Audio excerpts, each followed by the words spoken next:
pada saat ini saya ingin menanggapi statement atau pernyataan Kiai Imaduddin Utsman Al-Bantani yang beliau terprovokasi dari perkataan Rumil Abbas yang memposting foto Gus Baha.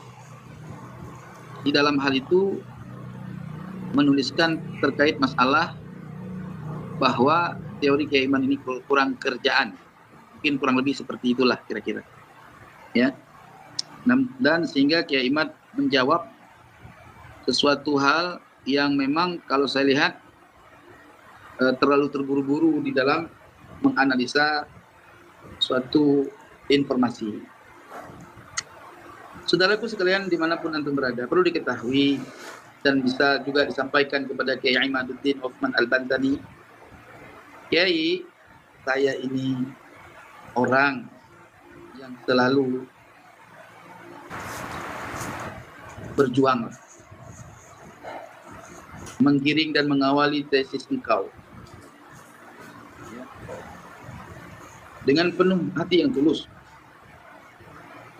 yang kemudian kamu mencampakkan saya begitu saja tanpa mengingat kebaikan saya. Tapi tak apa, karena saya anggap itulah manusia.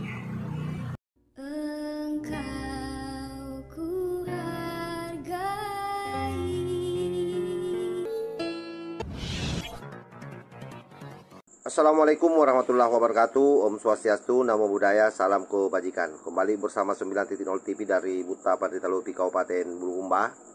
Ada satu narasi dari Sayyid Muda Qori, seolah-olah dia menempatkan dirinya sebagai orang yang sangat bijak, sangat memahami terkait soal perdebatan soal nasab ini.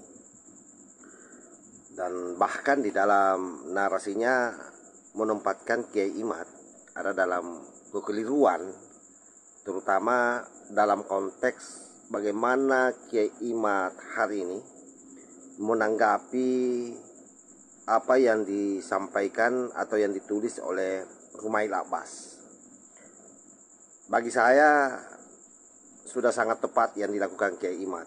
Dan kalaupun misalnya Sayyid Qori mengatakan bahwa Kiai Imad di dalam setiap tesisnya atau di dalam setiap ceramahnya atau di dalam setiap membawakan makalah tidak menghadirkan kiai-kiai yang kontra, tentu ini bagi saya pribadi berdasarkan ingatan selama soal diskursus nasab ini menguap ke permukaan, berkali-kali Kiai Imaduddin Utsman Al-Bantani memberikan tantangan untuk diskusi, tetapi tidak ada satu pun juga dari kelompok Baklawi yang tampil ke permukaan untuk siap berdiskusi dengan Kiai Imaduddin Utsman Al-Bantani.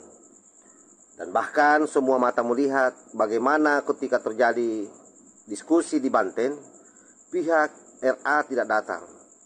Tetapi yang datang itu adalah orang-orang yang merasa tidak sepakat dengan Kiai Imad, tetapi dalam bentuk personal, bukan mewakili RA, karena RA membuat pernyataan tidak merasa diwakili oleh orang-orang tersebut, yang diantaranya itu adalah Buya Qurtubi dan ada juga salah seorang ustaz yang kalau tidak salah namanya Ustaz Wapia. Lalu ada juga menantunya Bung Rizik Sihab dari Petamburan. Nah, oleh karena itu narasi yang disampaikan oleh Sayyid Muda Qori, saya kira ini sesuatu yang tidak berdasar sama sekali. Seolah-olah bahwa Kiai Imad ini anti terhadap orang-orang yang berupaya mengkanter daripada kajian tesisnya. Dan lagi pula seharusnya dipahami bahwa yang namanya tesis itu harus dilawan dengan antitesis.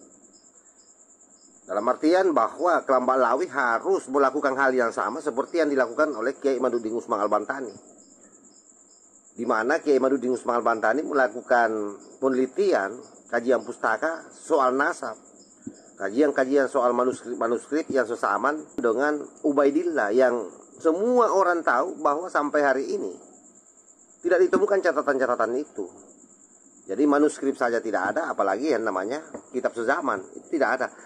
Nah, disitulah sebenarnya pintu masuknya Kelambak Lawi bagaimana membuat antitesis, membuktikan bahwa ada manuskrip, lalu ada kitab sejaman, sebagaimana yang dilakukan oleh Kiai Imaduddin Usman Al-Bantani. Tidak dalam bentuk debat kusir, atau sengaja melakukan perimingan-perimingan dengan membawa ulama-ulama NU. Seolah-olah bahwa Gus Baha dan beberapa ulama yang lain tidak sepakat dengan tesis Kiai Imaduddin Usman Al-Bantani. Karena sangat tidak masuk akal yang namanya ulama Nahdlatul Ulama alergi dengan ilmu pengetahuan. Yang dilakukan Kiai Imaduddin Usman Al-Bantani ini adalah mencoba mencerahkan umat melalui tesisnya. Karena itu tidak ada alasan bagi orang NU untuk menolak yang namanya ilmu pengetahuan.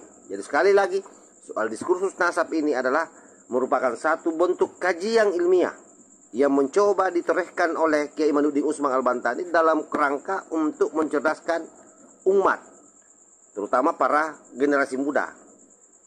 Ya, risikonya memang sangat menyakitkan, karena kemudian Kelambak Lawi harus diakui bahwa mereka terputus nasabnya. Karena toh pada akhirnya sampai hari ini tidak ada yang bisa menjawab tesis Kiai Imaduddin Usman Al-Bantani. Yang ada itu hanya cuap-cuap di media sosial. Dan saya kira kita sudah menemukan dan melihat semua bagaimana serampangannya mereka mencoba membela nasab Kelambak Lawi, seperti yang dilakukan misalnya Rumail Abbas dan kawan-kawan CS-nya. Jadi kan selama ini yang dilakukan hanya pembusukan karakter terhadap Kiai Imad, seolah-olah Kiai Imad ini benci dengan suriat Nabi. Seolah-olah Kiai Imad ini berhadapan-hadapan dengan orang-orang NU, ulama-ulama NU yang sudah taksim terhadap nasab Kelambak Lawi. Itu yang mencoba di-framing oleh mereka para pembela nasab Kelambak Lawi. Dan saya kira Sayyid Mudakori harus memahami ini, harus paham sampai di situ. Jadi Kiai Imad tidak alergi dengan siapapun juga yang menentang hasil kajiannya. Tapi ingat, menentangnya itu harus berdasarkan kaidah-kaidah keilmuan, bukan modal keluar-keluar di media sosial asal berbeda dengan Kiai Imad. Harus berdasarkan fakta, berdasarkan data. Anda menolak kajian pustaka itu, maka konsekuensinya Anda harus melakukan tes DNA. Dan sampai hari ini tidak ada satu pun yang berani dari Kelambak Lawi untuk melakukan tes DNA. Artinya apa? Mereka ketakutan. Jadi kalaupun misalnya hari ini banyak yang mencoba menolak tanpa dasar, tanpa dalil, maka sesungguhnya yang mereka lakukan ini hanya berupaya bertahan saja dengan situasi pertahanan yang sangat lemah dan sangat rapuh. Dan semua orang saya kira bisa melihat itu, kecuali memang orang yang sudah terdoktrin, yang betul-betul di dalam otak kecilnya dari dulu sampai hari ini buku bahwa Kelambak Lawi adalah cucu Rasulullah Sallallahu Alaihi Wasallam. Jadi mereka ini adalah orang-orang korban doktrin sebenarnya, yang mencoba melawan tesis Kiai Imaduddin Usman Al-Bantani dengan berupaya memperhadap-hadapkan dengan ulama-ulama, di mana kita tahu bahwa sekali lagi ulama Nahdlatul Ulama tidak pernah alergi dengan yang namanya ilmu pengetahuan. Apalagi kita tahu bahwa di fase abad kedua Nahdlatul Ulama itu kita masuk dalam fase fikih peradaban. Dan saya kira ini bukan isapan jempol belaka. Kami menganggap bahwa apa yang disampaikan oleh Kiai Imaduddin Usman Al-Bantani dengan tesisnya ini adalah bagian daripada fikih peradaban. Bagaimana satu ketentuan-ketentuan yang dianggap sudah pakem kemudian didiskusikan ulang, kemudian diteliti ulang, disesuaikan dengan kondisi dan situasi yang ada hari ini. Apalagi kalau bicara soal nasab. Nasab itu ilmu pasti, sesuatu yang tidak boleh berbeda satu sama lain. Kenapa? Karena urutannya jelas. Kalau yang namanya nasab itu, jadi pohon nasab itu tidak boleh bias kemana-mana. Dia harus pakem di situ, dia harga mati di situ. Nah, oleh karena itu, sekali lagi saya sampaikan kepada sahabat-sahabat semuanya, semua orang mesti harus menahan diri dan berupaya bagaimana caranya untuk membumikan tesis Kiai Imaduddin Usman Al-Bantani sebagai satu bentuk edukasi terhadap masyarakat. Dan bagi klan Baklawi atau budak-budak Baklawi yang ingin menonton tesis Kiai Imad, saya kira jalurnya jelas. Silahkan kalian membuat buku, membuat tesis sendiri, melakukan penelitian sebagaimana yang dilakukan oleh Kiai Imaduddin Usman Al-Bantani. Dan kalau tidak sanggup melakukan itu, maka jalan satu-satunya kalian harus melakukan tes DNA.